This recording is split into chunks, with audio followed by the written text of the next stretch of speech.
প্রিয় ছাত্রছাত্রী সবাইকে শুভেচ্ছা জানিয়ে শুরু করছি আমাদের আজকের ক্লাস। আজ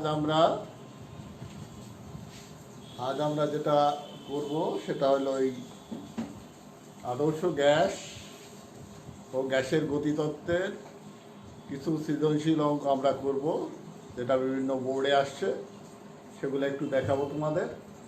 এবং আমরা গতদিন ক্লাসেও বলছিলাম আজকেই হবে তোমাদের ফার্স্ট ইয়ারের ক্লাস, প্রথম পত্রের ক্লাস শেষ।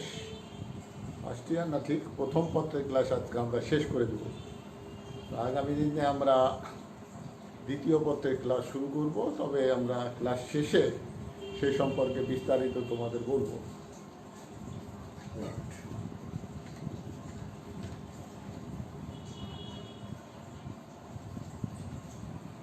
তো দেখো, আমরা আজকে এই চ্যাপ্টারের বললাম যে সৃজনশীল বা আমরা বোর্ডে আসা কিছু অঙ্ক তোমাদের দেখাবো, দেখানোর পরেই আমাদের এই চ্যাপ্টার শেষ হবে আর কি।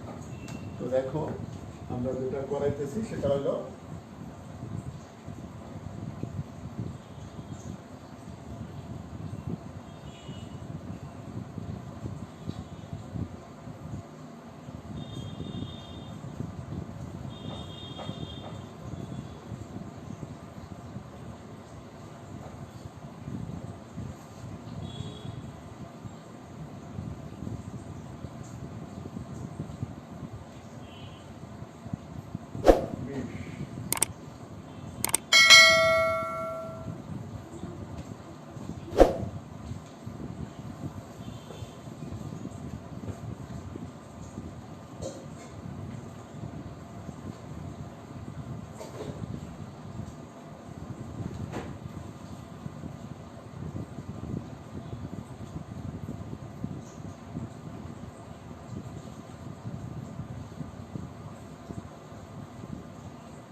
দশের 18 নম্বর অঙ্কটা আমরা শুরু করলাম আজকে প্রথমে। তো দেখো,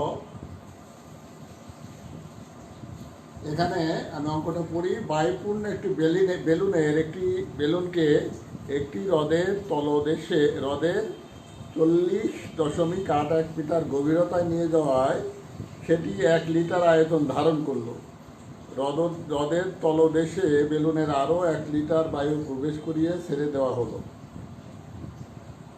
আচ্ছা, হ্রদের তলদেশে বেলুনের আরও 1 লিটার বায়ু প্রবেশ করে ছেড়ে দেওয়া হলো। বায়ুমণ্ডলীয় চাপ 10⁵ নিউটন পার মিটার স্কোয়ার। পানির ঘনত্ব 10⁵3 কেজি পার মিটার কিউব। জি এর মান 9.8 মিটার পার সেকেন্ড স্কোয়ার। এই হলো আমাদের উদ্দীপক। এখন দেখো, ক নম্বরে আমাকে কি চাইছে? নিমজ্জনের পূর্বে উদ্দীপকের বেলুনের আয়তন কত ছিল। বেলুনটাকে যখন পানির তলদেশে নিয়ে যাওয়া হলো তখন দেখা গেল তার আয়তন 1 লিটার। এখন প্রশ্ন হলো যে এখানে বেলুনটা যখন পানির পৃষ্ঠভাগে ছিল তখন তার আয়তন কত ছিল, সেটা আমাদের প্রথমে নির্ণয় করতে হবে। তার ক নম্বর দেখো কি কি দেওয়া আছে আমরা দেখি। তল দেশের আয়তন V1 = V3। আচ্ছা, আর কি আছে দেওয়া? গভীরতা এই সমান 40.81 মিটার গভীরতা গেল। আর কি দেওয়া আছে? চাপ, পৃষ্ঠদেশে চাপ, বায়ুমণ্ডলীয় চাপ তথা পৃষ্ঠ দেশে চাপ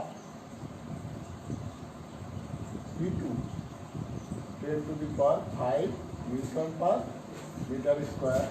জি = 9.8 মিটার পার সেকেন্ড স্কোয়ার। পানির ঘনত্ব ρ = 10⁵3 কেজি পার মিটার কিউব। এই আমাদের দিয়ে দেওয়া আছে। এখন দেখো, তাহলে এখানে বললো যে তলদেশে আয়তন ছিল V1 ইকুয়াল টু আমরা ধরলাম ভুল ভুল লিখছি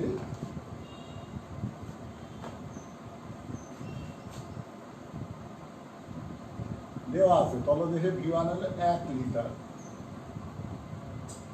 এখন বার করতে হবে পৃষ্ঠ দেশে আয়তন V2 সমান সমান হয়। একটা বেলুনকে আমরা বায়ুপূর্ণ করে তাকে পানির নিচে নিয়ে গেলাম, দেখা গেল পানির নিচে তার আয়তন হলো কয় লিটার? 1 লিটার। এখন প্রশ্ন এখানে যে আমাদের যেটা আমাদের সমাধান করতে হবে যে এই বেলুনটা যখন পানির উপরে ছিল তখন তার আয়তন কত ছিল। এখানে আর যে তথ্যগুলো দেওয়া আছে যে এই বেলুনটাকে পানির 40.81 মিটার গভীরতায় নেওয়া হয়েছিল। বায়ুমণ্ডলের চাপ তথা পৃষ্ঠদেশে চাপ, পানির পৃষ্ঠদেশে চাপ তথা বায়ুমণ্ডলের চাপ কত? 10⁵ নিউটন পার মিটার স্কোয়ার। আর জি আর রো এর মান দেওয়া আছে যেহেতু সেটা তো বসাইতেই হবে। আর দেওয়া না থাকলেই আমরা এই মানগুলোই বসাইতাম 9.8 আর রো এর মান 10⁻³ পার কেজি পার মিটারকেও, এগুলো তোমাদের মেমোরিতে থাকতে হবে। এখন দেখো আমরা এই পৃষ্ঠদেশের আয়তনটা নির্ণয় করি আগে।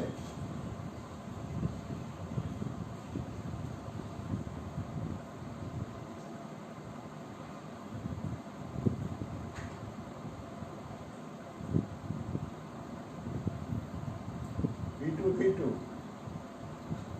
equal to V1 divided by V2। আচ্ছা এখন দেখো এখানে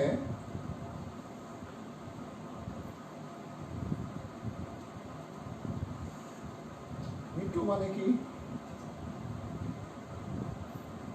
V2 এখানে V2 না, এখানে V1 সমান সমান P2 প্লাস H রো জি। আমরা গতদিনও দেখাইছিলাম এটা হলো P1। এখন তলদেশে চাপ P2 কত? ভুল বললাম, এটা হলো P2 আর এটা হলো P1। তলদেশে চাপ P1 কত? দেখো তলদেশের চাপ হবে কি? এই বায়ুমণ্ডলীয় চাপ প্লাস পানির চাপ। পানির চাপ তুমি কি জানো? H রো জি। পানির চাপ তুমি জানো H রো জি। অতএব দেখা যাবে তলদেশে চাপ হবে বায়ুমণ্ডলীয় চাপ প্লাস পানির চাপ P2 প্লাস H রো জি। এখন এই মানটা বসাই আমরা এখানে P2 প্লাস H রো জি ইন্টু V1 মানে কত? V1 লিখলাম, পরের লাইনে দেখি প্লাস P2। এটা কত? 10⁵ প্লাস H এর মান 40.81, রো এর মান 10⁻³ জি এর মান 9.8 ইন্টু V1 এর মান 1 আর P2 এর মান 10⁵। এটা গুণ ভাগ করলে যে মানটা আসে সেই মানটা আসে 5 লিটার। তাহলে দেখা গেল যখন পানির তলদেশে ওই বেলুনটার আয়তন ছিল কত লিটার? 1 লিটার। ওই বেলুনটা যখন পানির উপরে ছিল তখন ওর আয়তন ছিল কত লিটার? 5 লিটার। অর্থাৎ আমরা তো জানি পানির মধ্যে নিচে যখন যাবে বেলুনটা তখন তার উপর চাপ বৃদ্ধি পায়। আর বয়েলের সূত্র থেকে আমরা জানি কি চাপ বৃদ্ধি পাইলে আয়তন হ্রাস পায়, এবং এটা দেখা গেছে 1/5 আয়তন হয়ে গেছে ওই এতটুকু গভীরতায় নেওয়ার ফলে। তোমরা আমরা একটু আমরা পরে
এখন পরে বললো খ নম্বরে, এখন আমরা খ নম্বরে যাব। খ নম্বরে বলছে যে যদি এই যে তলদেশে বেলুনটা আছে 1 লিটার বায়ু আছে, যেখানে আয়তন 1 লিটার, ওখানে আরও 1 লিটার আয়তন বায়ু এর মধ্যে ঢুকেই দেওয়া হলো, তাহলে এখন তলদেশে যখন বেলুনটা আছে তখন ওই বায়ুর আয়তন হলো কয় লিটার? 2 লিটার। ঠিক আছে? তো দেখো আমরা লিখি খ নম্বরে, তলদেশে আয়তন V2 ড্যাশ দ্বারা প্রকাশ করি, তাহলে 1 যোগ 1 লিটার সমান সমান 2 লিটার। আচ্ছা, তাহলে আমার বাই করতে হবে এখানে পৃষ্ঠদেশে আয়তন কত।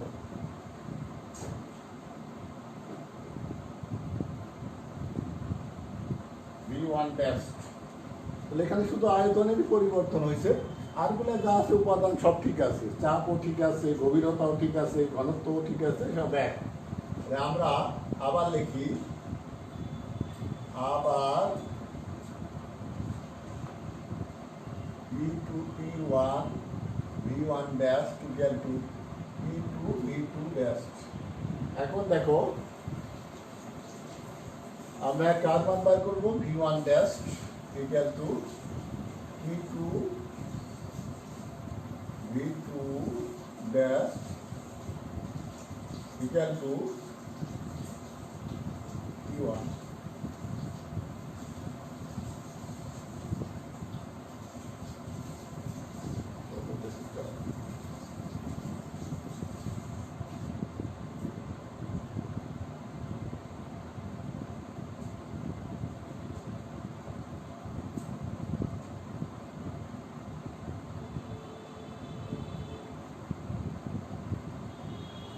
আগের অংশটাই দেখো তো, এখানে কিছু ভুল লিখছিলাম কিনা।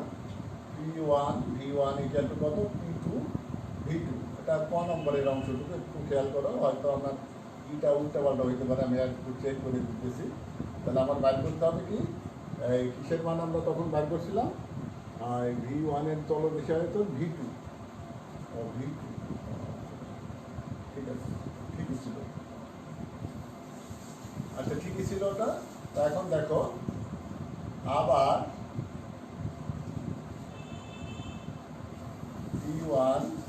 V1 dash equal two P2 V2 dash. তাহলে এখান থেকে আমি কার মান বাই করবো?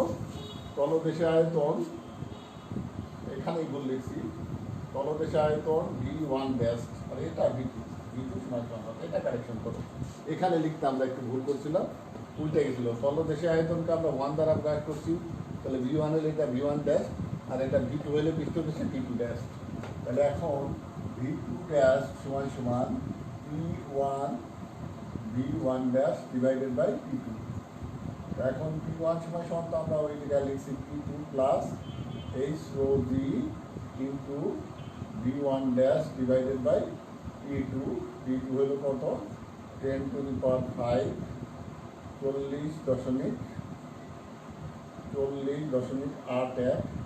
10 টু দি পাওয়ার 3, জি এর মান 9.8 into 2 divided by 10 to the power 5, এটা 10 লিটার।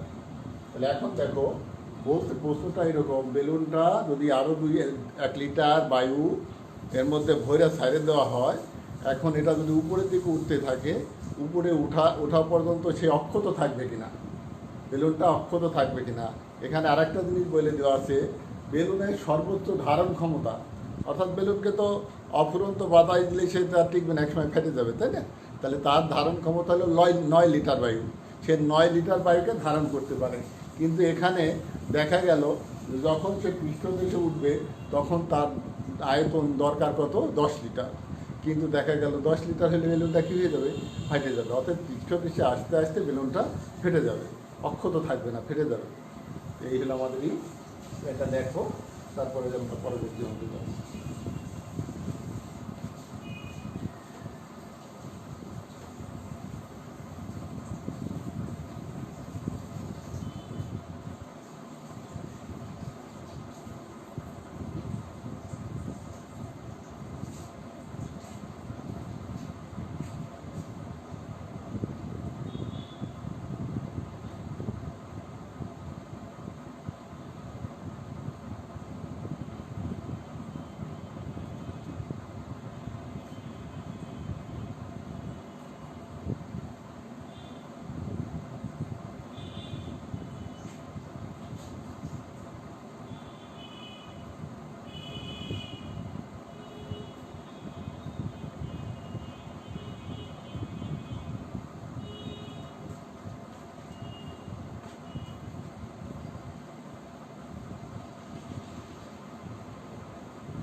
10-এর 25 নম্বর অঙ্কটা আমরা করবো এখন। এটা একটা গড় মুক্ত পথের অঙ্ক।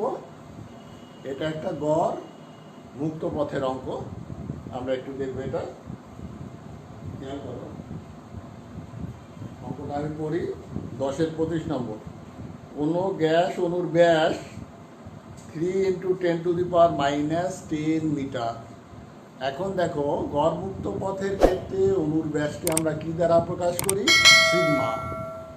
প্রতি ঘন সেন্টিমিটারে অণুর সংখ্যা 6 × 10⁻20। অণুর সংখ্যা মানে কি n = 6 × 10⁻20। স্বাভাবিক তাপমাত্রা ও চাপে অণুগুলোর মূল গড় বর্গবেগ কত? 500 মিটার/সেকেন্ড। এসটিপিতে গ্যাসের ঘনত্ব নির্ণয় করো। এটা হলো ক নম্বর। তাহলে এখন দেখো, অণুর ব্যাস আমরা যেটা আছে লিখি, সিগমা = কত? 3 × 10⁻⁻10 মিটার। আচ্ছা, অণুর ব্যাস 3 × 10⁻⁻10 মিটার। আর অণুর সংখ্যা n = কত?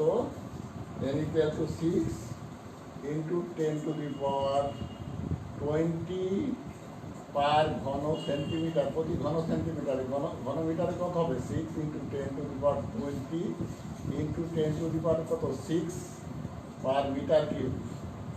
ঘনমিটারকে ঘন সেন্টিমিটারকে মিটার কিউবে বানাইতে হলে পার ঘন সেন্টিমিটারকে ওই 10⁻6 দ্বারা গুণ করতে হবে। Centimetre into centimetre into centimetre, 100/100/100 মিটারের ব্যাস 10⁻6 হবে। 10⁻26 পার মিটার কিউব।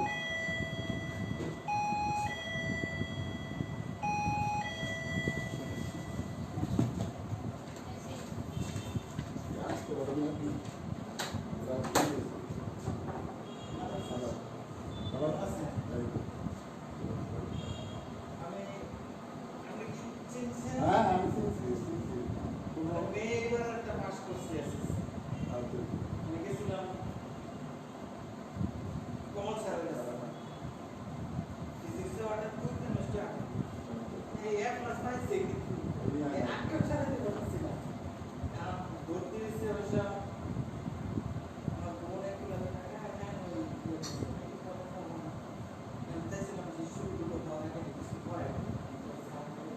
না, আমরা আসলে কেউ করার নাই। আসলে আমার ছেলের এই যে 6 মাস ধরে আমরা এই যে বাড়ি ছেলে না, আমরা ওগুলো নেই যে এগুলোকে আপনার সময় আমি অনলাইন ক্লাস করতেছি।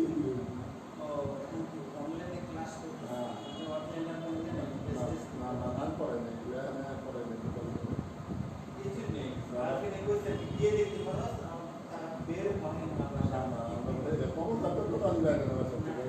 বিভিন্ন ধরনের অসুবিধা আচ্ছা, অনেক সময় আছে না, অনেক ক্লাসে আছে তো।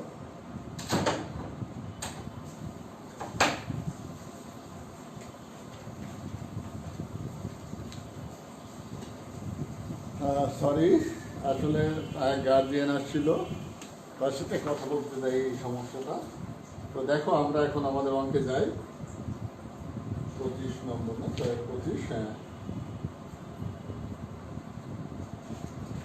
বললো অণুর মূল গড় বর্গবেগ CRMS = কত? CRMS 500 metre per second. 500 মিটার/সেকেন্ড। এখানে বাইর করতে বলছে আমাকে, কি বাইর করতে বলছে? প্রথমে এনটিপিতে গ্যাসের ঘনত্ব ρ = what। আচ্ছা, তো আমরা তো জানি P = 1/3 ρc²। হ্যাঁ,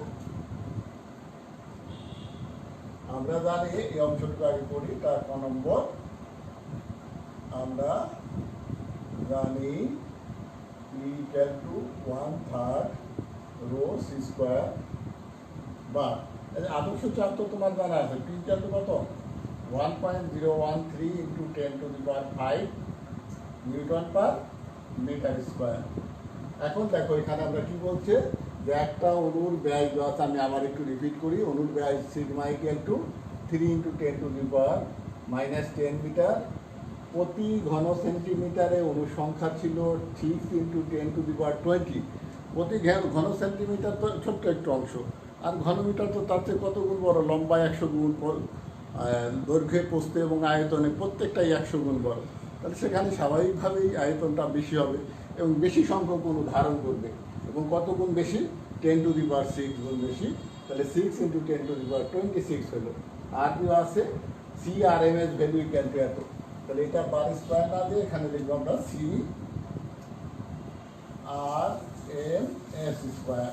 তাহলে এখানে আমরা রো ইকুয়াল টু কি লিখতে পারি? 3p rho equal to 3p divided by CRMS square, 3 into 10⁵ RMS এর ভ্যালু মান কত? 500 হোল স্কয়ার। এখন দেখো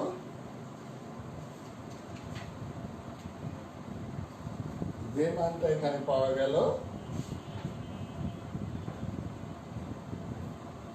1.22 kg/m³। তাহলে দেখা গেল যে ওই সময়কার ঘনত্বটা ছিল কত? 1.22 kg/m³।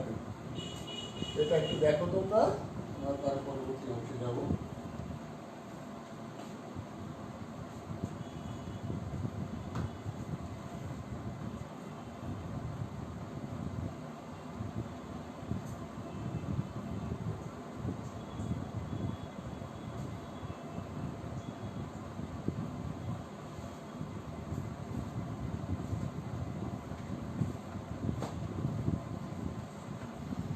এখন আমরা শুরু করব 6 নম্বর।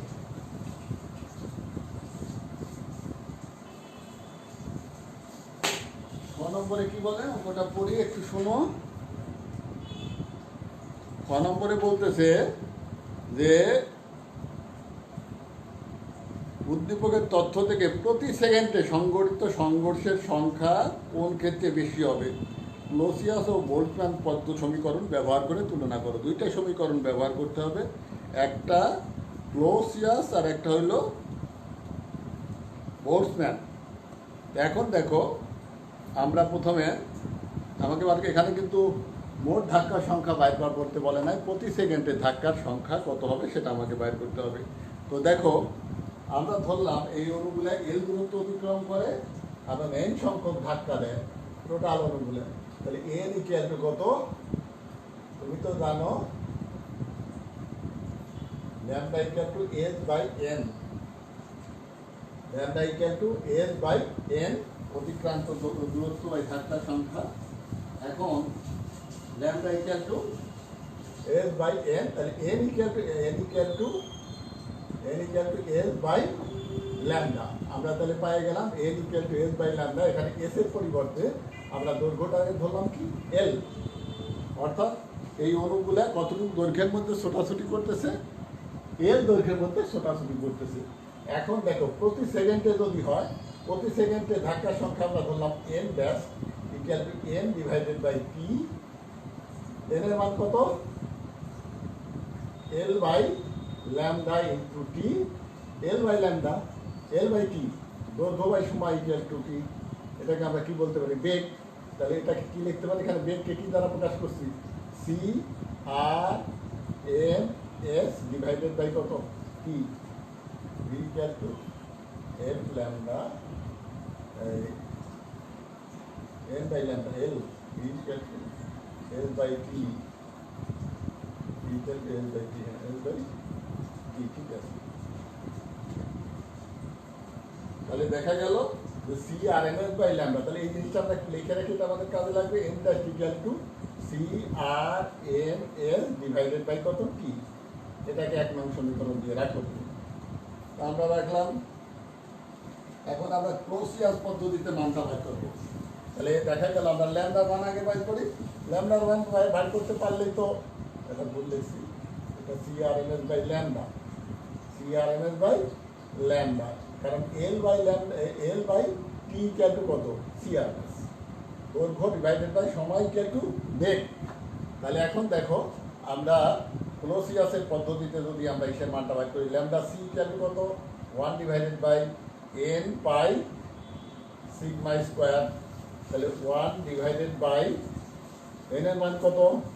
6 × 10⁻26 ইন্টু পায়ের মাত্র 3.14 জানি, সিগমা স্কোয়ারের মান 3 ইন্টু 10 টু দি পাওয়ার কত -10 হোল স্কোয়ার। এই মানটা কত দাঁড়ায় আমরা একটু ওই থেকেই দেখে নেই। এই 5.89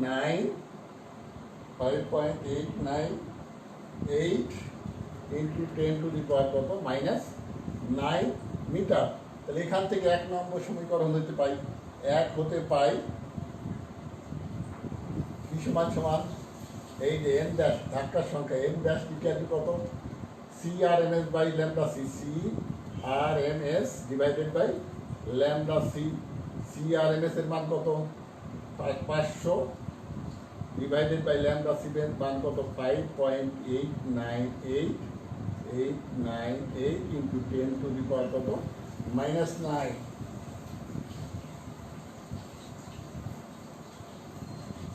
আচ্ছা,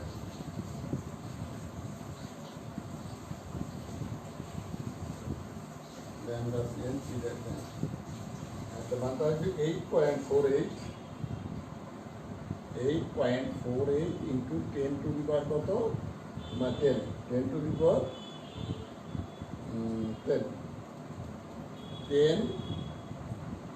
10 to the power 10 per second.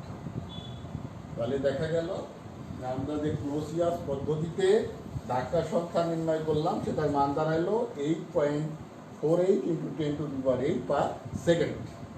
এটা দেখো, এটা একটু দেখো, তারপরে আমরা আবার বোল্টজম্যান পদ্ধতিতে যাব।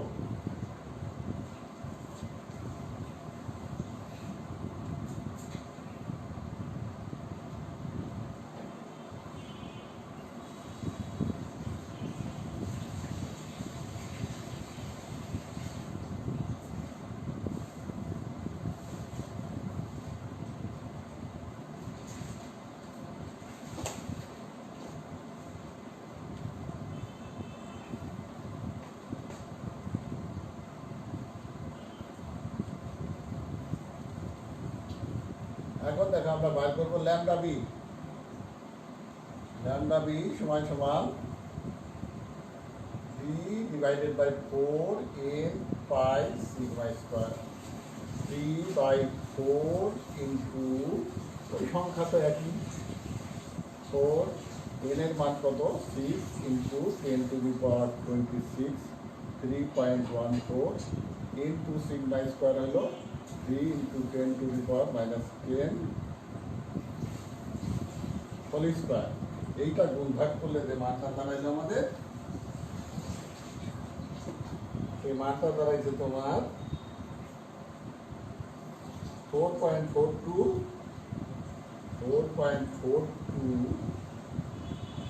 Into 10 to the power -9 10 to the power -9 metre.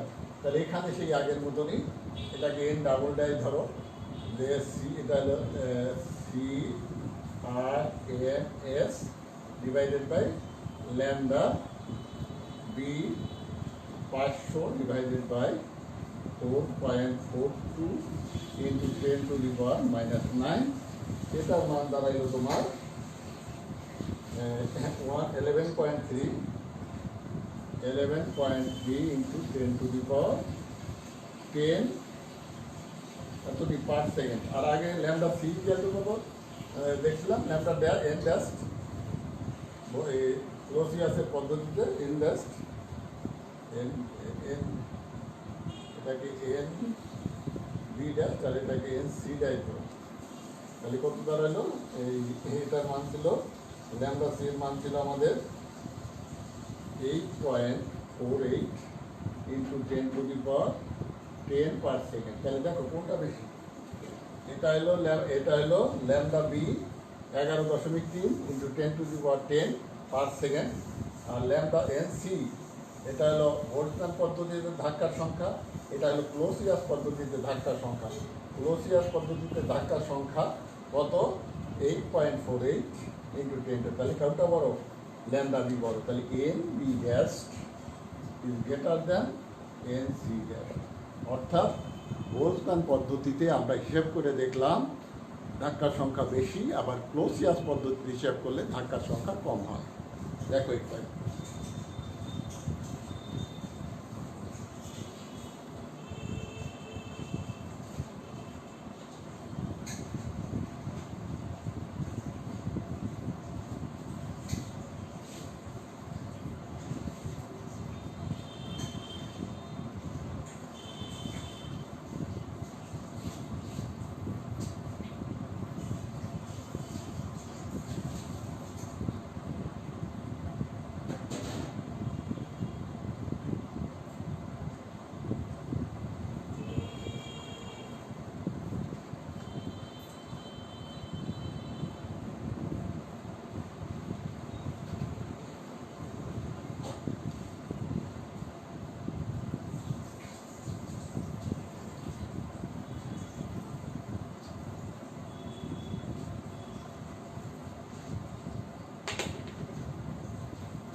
দেখো আমরা 10-এর 23 নম্বর অঙ্কটা পড়লেই তোমরা অনেকটা বুঝতে পারবে, কারণ এই জাতীয় অঙ্ক আমরা করছি। তারপরে এই জিনিসটা তোমাদের একটু বুঝাই দিই আমি। এই জাতীয় মানে সৃজনশীলতার কারণে আমরা এটা দেখাইতেছি। কোনো একদিন রাজশাহীর তাপমাত্রা 35 ডিগ্রি এবং আর্দ্রতা, আপেক্ষিক আর্দ্রতা বলে দেওয়া আছে রাজশাহীতে 50%। আচ্ছা, একই সময়ে কক্সবাজারে স্থাপিত হাইগ্রোমিটারে শুষ্ক বাল্বের পার্ট 35 এবং আর্দ্র বাল্বের পার্ট 30 ডিগ্রি পাওয়া গেল। 35 এবং তাপমাত্রায় গ্লেসিয়ারের উৎপাদক 1.60 এত আর 26, 28 এবং 35 ডিগ্রি সেলসিয়াস তাপমাত্রায় সম্পৃক্ত জলীয় বাষ্পের চাপ যথাক্রমে 25.21, 28.35, 42.16 মিলিমিটার পার চাপ। উদ্দীপকের হিসাব অনুসারে কক্সবাজারে শিশিরাঙ্ক নির্ণয় করো। তো এখন কক্সবাজারে যখন তুমি শিশিরাঙ্ক নির্ণয় করবা, তুমি তো জানোই শিশিরাঙ্ক নির্ণয় করার থিটা ইকুয়াল টু, আমরা কতদিন করাইছি ক্লাসে, আগের ক্লাসে θ1 মাইনাস বি ইন্টু θ1 মাইনাস θ2। এটার মান কত? 35 মাইনাস 1.6, 35 মাইনাস কত? 30। তাহলে দেখা গেল 35 মাইনাস 1.6 ইন্টু 5, 13, 27 ডিগ্রি সেলসিয়াস। তাহলে দেখা গেল শিশিরাঙ্কের তাপমাত্রা কত? 27 ডিগ্রি সেলসিয়াস। এখানে কোন কোন তাপমাত্রা এই দেওয়া আছে? যে 26, 28, 35 ডিগ্রি সেলসিয়াস তাপমাত্রায় সম্পৃক্ত জলীয় বাষ্প চাপ দেওয়া আছে। তা 35-এ যেটা দেওয়া আছে সেটা তাহলে সংক্ষেপে লিখলাম। 35 ডিগ্রি সেলসিয়াস তাপমাত্রা মানে কি? বায়ুর তাপমাত্রা। বায়ুর তাপমাত্রায় সম্পৃক্ত জলীয় বাষ্প চাপকে তুমি কী দ্বারা প্রকাশ করো? মরে। এবং এটা দিয়ে দেওয়া আছে কত তোমার? 42.16 মিলিমিটার। 42.16 মিলিমিটার পার চাপ। আমরা একটু সংক্ষেপে করতেছি এটা। এখন আমরা নির্ণয় করব যে শিশিরাঙ্কের তাপমাত্রায় সম্পৃক্ত বাষ্পচাপ কত। শিশিরাঙ্কের তাপমাত্রা হলো কত? 27 ডিগ্রি। 28 আর 26 দেওয়া আছে, তাহলে বিয়োগ করো। তাহলে 1 ডিগ্রি 28 আর 26, তাহলে 2 ডিগ্রি সেলসিয়াস তাপমাত্রায় সম্পৃক্ত জলীয় বাষ্পচাপের মান কত? 28 আর 26-এ কত দেওয়া আছে? 28.35 মাইনাস 26-এ দেওয়া আছে কত? 25.21 মিলিমিটার পার চাপ। এটা বিয়োগ করলে কত আসে? 28 আর 26, 2 1 4, 3.14 মিলিমিটার পার চাপ। তাহলে 1 ডিগ্রি সেলসিয়াস তাপমাত্রায় কত? ভাগ 2, 1, 5, 7 মিলিমিটার পার চাপ। 1 5 7, এটা আসলো আমাদের। এখন আমরা এই কত ডিগ্রিতে নির্ণয় করবো? 27 ডিগ্রি সেলসিয়াস। 26-এ তো দেওয়া গেছে 25.21, তাহলে ছোট এফ সমান সমান কত? 26-এ আছে 25.21 প্লাস ওই 1 ডিগ্রিতে বার করলাম 1.57, যোগ করো এত মিলিমিটার পার চাপ। তাহলে এই দুটো যোগ করলে 8, 7, 26.27। তাহলে এখন আপেক্ষিক আর্দ্রতা এখানে, এটা হলো আমরা কোথাকার আপেক্ষিক আর্দ্রতা নির্ণয় করতেছি? কক্সবাজারে। ছোট এফ ডিভাইডেড বাই বড় এফ ইন্টু কত? 100%। ছোট এফের মান কত? 26.78 আর বড় এফের মান 42.12 ইন্টু 100%। এটা গুণ ভাগ করলে যে মানটা আসলো সেই মানটা আসলো 63.52। তাহলে আমরা এখানে বলে দেওয়া আছে ঢাকার আপেক্ষিক আর্দ্রতা ছিল, রাজশাহীর আপেক্ষিক আর্দ্রতা ছিল 50%, আর কক্সবাজারের আপেক্ষিক আর্দ্রতা পাই গেলাম আমরা 63.52। তো কোন জায়গায় আপেক্ষিক আর্দ্রতা বেশি? কক্সবাজারে। তাহলে কক্সবাজারে বায়ুতে জলীয় বাষ্পের পরিমাণ কী হবে? বেশি হবে। প্রশ্নটা ছিল যে একই তাপমাত্রা হওয়া সত্ত্বেও রাজশাহীতে যে কক্সবাজার কোন ব্যক্তির অধিকতর অস্বস্তি অনুভব করবে। তাহলে এটা কোথায় বেশি অস্বস্তি অনুভব করবে? কক্সবাজারে, কারণ কক্সবাজারে আপেক্ষিক আর্দ্রতা বেশি, সেখানে বায়ুতে জলীয় বাষ্পের পরিমাণ বেশি আছে। আর জলীয় বাষ্পের পরিমাণ বেশি থাকলে কি হবে? গা থেকে ঘাম শোষণ হইতে দেরি হবে, আর তোমার কি মনে হবে? অস্বস্তি মনে হবে। তাহলে দেখা গেল ঢাকা অপেক্ষা, ঢাকা বলছি, রাজশাহী অপেক্ষা কক্সবাজারে বেশি অস্বস্তিকর মনে হবে। তাই এটাই গেল আমাদের এই চ্যাপ্টারে, মোটামুটি আমরা শেষ করলাম। আমাদের প্রথম পত্র শেষ। আগামী দিনে আমরা সেকেন্ড পেপার শুরু করব। সেকেন্ড পেপারে আমরা যেটা পড়াবো সেটা হলো তোমাদের ওই তড়িৎ চুম্বকীয় আবেশ ও পরিবর্তী প্রবাহ, পঞ্চম চ্যাপ্টারটা। তোমরা একটু ভালো করে দেখে এসো। সবাইকে ধন্যবাদ জানিয়ে আজকের ক্লাস আমাকে এই পর্যন্ত শেষ করলাম।